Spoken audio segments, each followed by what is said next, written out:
Hi, my name is Nathan Moe, and I want to do a book review for you today about the book Reconciled for Atonement. That was obviously in reverse where the printing was backwards, but anyways, the book Reconciled for Atonement is a book that talks about the condition of mankind in relationship to God, that we are currently reconciled, which means that we are forgiven of every sin.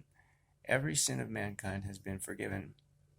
And the reason God did this was so that he could make us one with himself. That's what atonement means. It's at one-ment.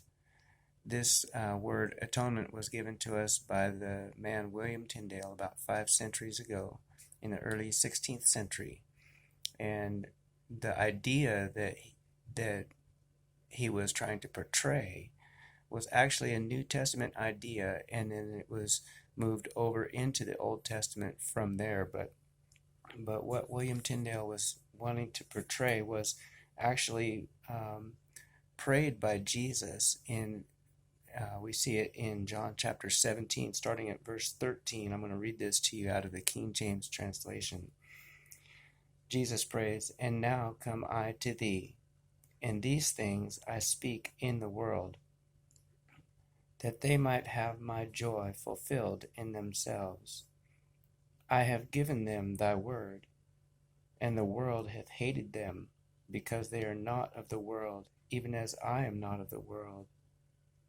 I pray not that thou shouldest take them out of the world, but that thou shouldest keep them from the evil. They are not of the world, even as I am not of the world. Sanctify them through thy truth. Thy word is truth.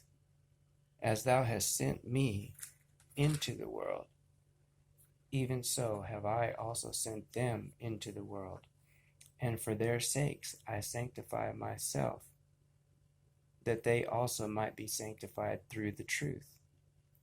Neither pray I for these alone, but for them also which shall believe on me through their word, that they all may be one, as thou, Father, art in me, and I in thee, that they also may be one in us, that the world may believe that thou hast sent me, and the glory which thou gavest me I have given them, that they may be one, even as we are one, I in them, and thou in me, that they may be made perfect in one, and that the world may know that thou hast sent me, and hast loved them as thou hast loved me.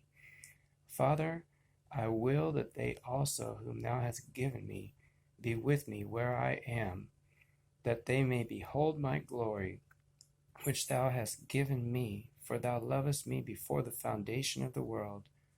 O righteous Father, the world hath not known thee, but I have known thee, and these have known that thou hast sent me. And I have declared unto them thy name, and will declare it, that the love wherewith thou hast loved me may be in them, and I in them." What a beautiful prayer this is that Jesus prayed for unity. Not only he knew that he was one with the Father. He said in another place, I and the Father are one. He knew that he was one with the Father, and his goal or his desire was that we would be one with the Father and with himself. This is what the word atonement is all about.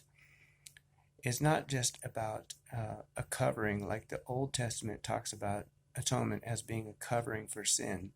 That's not really a proper understanding. That doesn't come from a proper understanding, or doesn't give a proper understanding of the word atonement. Atonement originally started as unity, at one-ment. This is the condition of mankind after he realizes that his sins are forgiven and he receives the love of God. And so that's what this book, Reconciled for Atonement, is all about. It's about telling the world that you are forgiven. Every sin is forgiven. And it was done before you were even born.